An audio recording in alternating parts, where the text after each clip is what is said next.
सुबह सुबह फ़ोन आया था मैम का, वो कह रही थी कि 2 दिन से पापा नहीं आ रहे हैं घर पे। मैंने कहा मैम आप बताओ, आपको पता होगा। पुलिस वाले कह रहे हैं कि इधर आ जाओ कस्तूरबा अपार्टमेंट में, कुछ काम है, बात करनी है। मैंने कहा जी सर। जब मैं वहाँ पे गया तो सर उनने बताया कि सर तुम्हारे पापा ने सुसाइड कर लिया है। तो मेरे अच्छे से गए हैं मेरे से बात करके। अच्छा, बढ़िया से गए हैं। कभी भी उन्होंने कोई शक जाहिर नहीं किया? तो मेरे बढ़िया से गए हैं। बस एक ही चीज़ बोलते थे कि काम बहुत ज़्यादा करवाती है, बहुत ज़्यादा करवाती है, कभी छुट्टी भी नहीं देती। छुट्टी कर लेता हूँ तो बार बार फ़ोन करती है। मैंने तो इतने हद सारा दिन फ़ोन करा था, सारा दिन फ़ोन करा था, जब तक 4 बजे चले नहीं गए थे।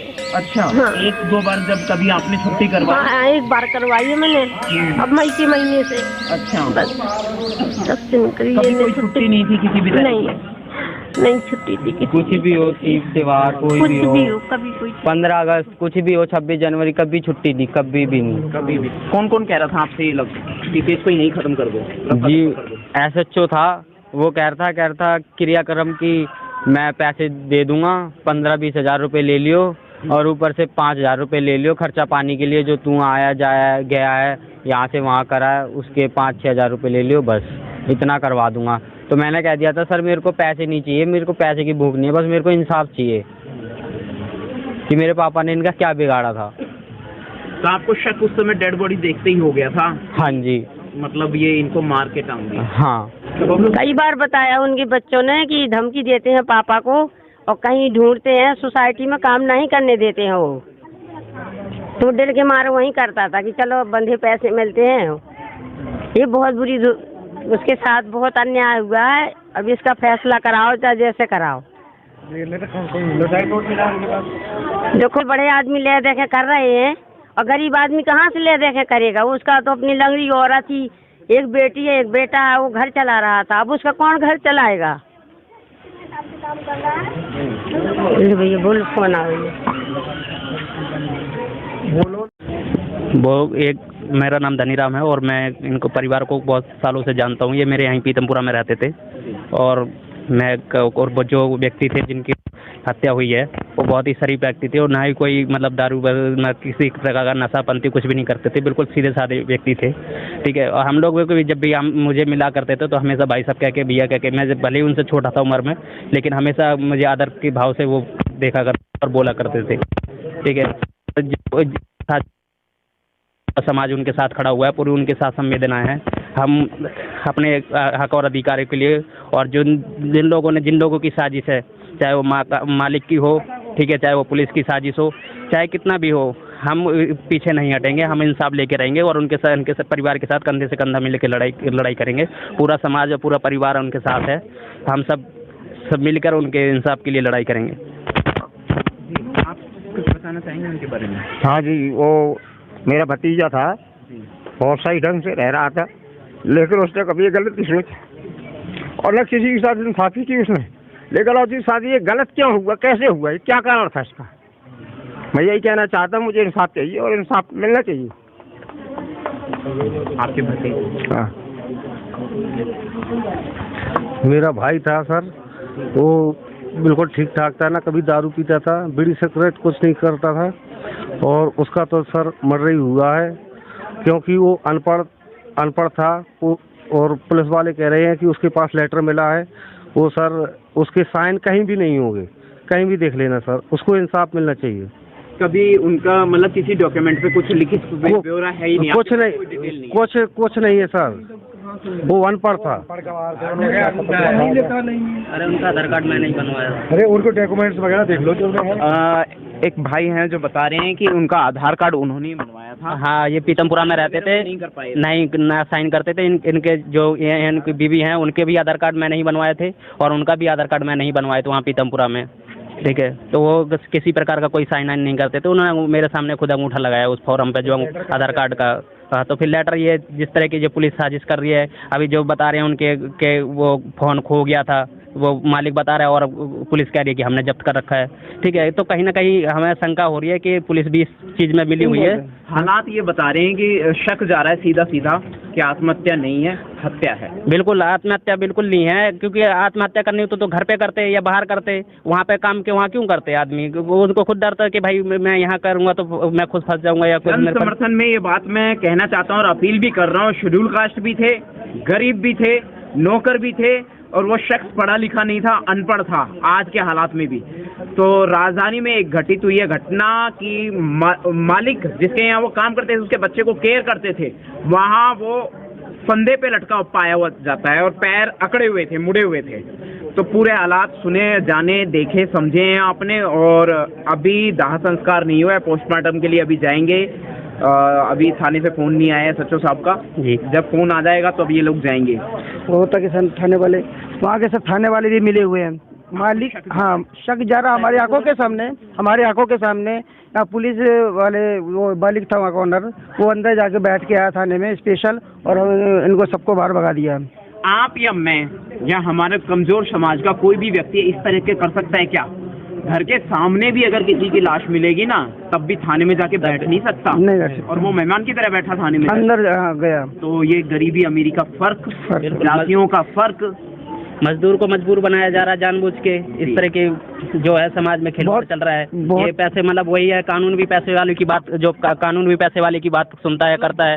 पुलिस वाला चाहिए। बिल्कुल, पुलिस तो हमेशा ही बिकी रहती है, गरीब का शोषण तो हमेशा ही करते हैं। लोग कहते भी हैं कि भाई जो है चोर अमीरों को लूटता है और पुलिस गरीबों को लूटते है। तो ये बिल्कुल सच घटना, ये बिल्कुल उस पर आखिर खुली घटना बना हुआ, गरीब के लिए बना हुआ है। बिल्कुल कानून, अगर ये चीज़ हमारे यहाँ हो जाती तो अब तक पूरे घर परिवार को, सबको, जिनके ऊपर शक होता सबको उठा के जेल में डाल देते। लेकिन वो जिसने किया है उसके साथ आज तक कुछ नहीं हो रहा, वो आराम से घर में ऐश कर रहा है। ना ही परिवार के साथ कोई संवेदना दे रहा है, ना परिवार कोई संवेदना, और परिवार पुलिस और जो है और घर वालों पर दबाव, खरीदने के दबाव बना रही है कि 10,000 ले लो, 20,000 ले लो, 5,000 ले लो, और इसको शांत कर, तू ये मत लेके आ किसी को, अकेले आ बात करेंगे। अब इसको बोला कि अकेले आइयो, वहाँ पे साइन कर दियो और हम तेरे को डेड बॉडी देंगे। इस तरह के, क्यों हमें परिवार की मांग है कि उसके जो पिता है उनको दिखाया जाए, ठीक है, ताकि उनके जो चोट वोट लगी है उस तरह के वो उनके हाथ पैर तो नहीं टूटे हैं। आपने देखी नहीं? अभी सबसे जो मांग है, पूरी परिवार की मांग सिर्फ यही है कि उनके जो पोस्टमार्टम से पहले उनकी बॉडी को दिखाया जाए,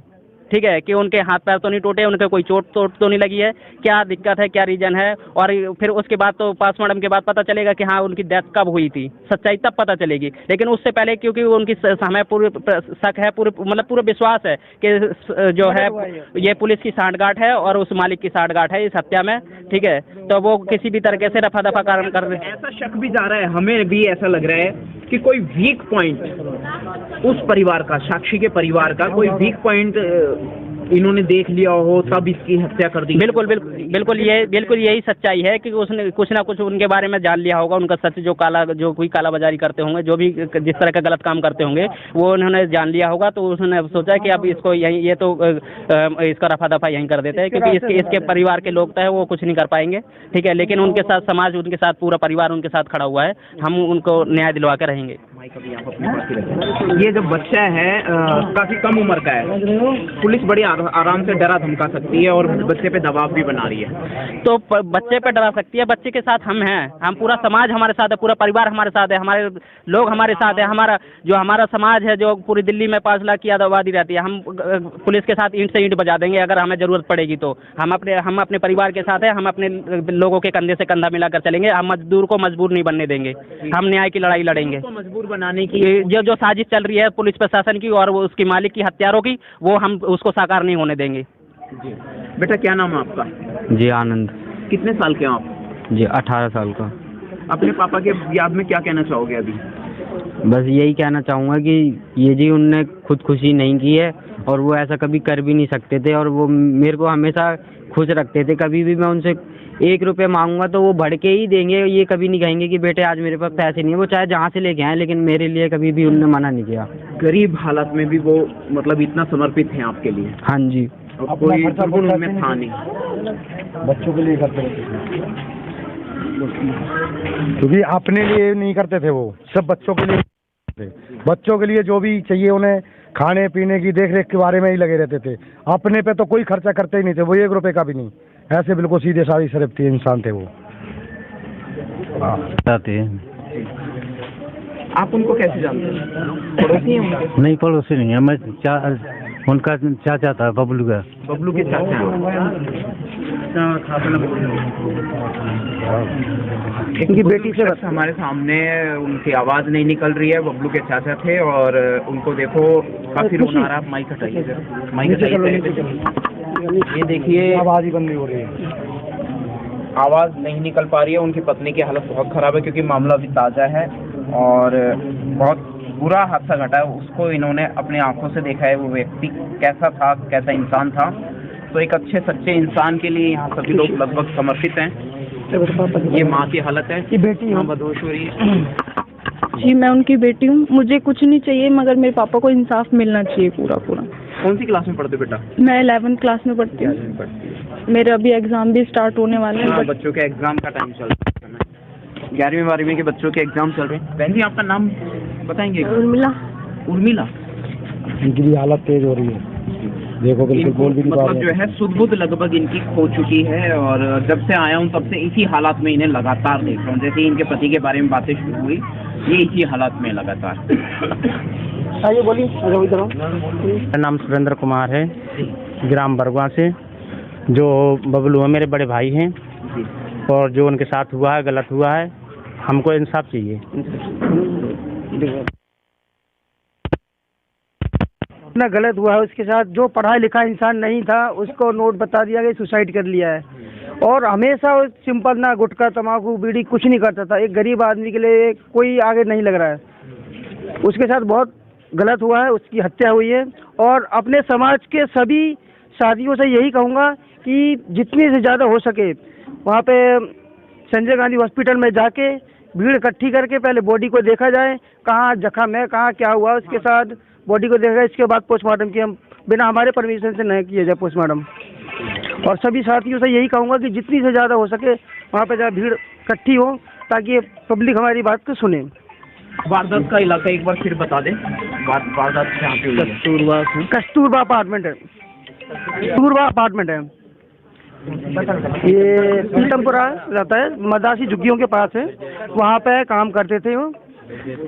एक और ब्रिजेश ये था। यस,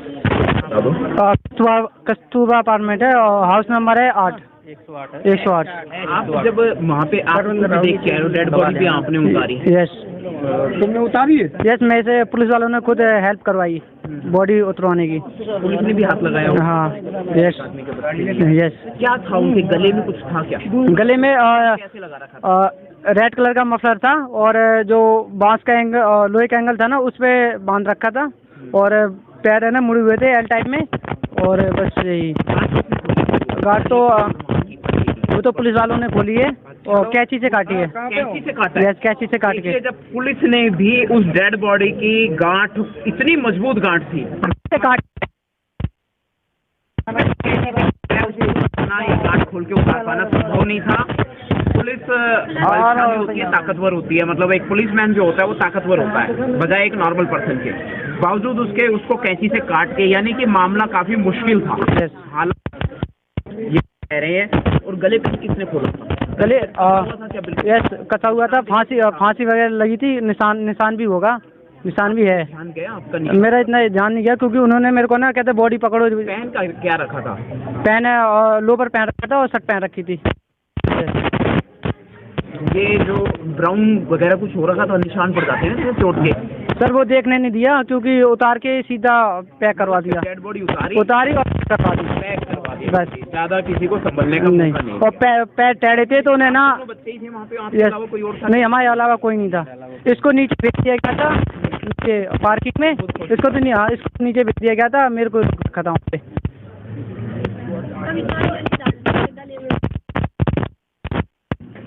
देखिए बहुत ही एक बारीक बात। मफलर तौलिया कभी भी नहीं डाला गले में, नहीं, ना तौलिया रखी ना मफलर रखा। उनने खाली नहाते थे जब चेंज करते थे तौलिया, बस गले में नहीं डाला कभी। गले में कोई कपड़ा डालने की आदत ना, नहीं थी? कभी। ये मफलर आया कहाँ से? कभी नहीं डाला उन्होंने। जिस हालात में थे वो माता जी हमारे साथ में। हाँ, तो बहुत अच्छा था, ना कोई संभल था उसमें। और बहुत सीधा लड़का था वो। सर उसकी देखो बहुत अन्याय हुआ उसके साथ में। इसका अपना उसको वो करो, न्याय करो उसकी, गरीब आदमी की। जी माता जी कैसे जानते हैं, पड़ोसी हैं क्या आप उनके? नहीं, हमारी मौसी का पोता है वो, और बड़े सीधा लड़का था वो, ऐसा कोई है ही नहीं रिश्तेदारी में। तो कुल मिलाकर के मतलब मफलर भी नहीं था, और जिस हालात में बताया जा रहा है तो मालिक की उस चीज़ को छूने भी उन्हें डर लगता। जब दुखी होते थे या परेशान होते थे तो वह आ जाते थे वहाँ से, लेकिन ऐसा कुछ भी नहीं हुआ, और वहाँ से वो व्यक्ति वहीं पर वो उसका अंतिम दिन साबित हुआ और ख़त्म हो गया। अब इस दुनिया में मौजूद नहीं है, और दाह संस्कार के बाद की प्रक्रिया अगली कड़ी में बताएंगे।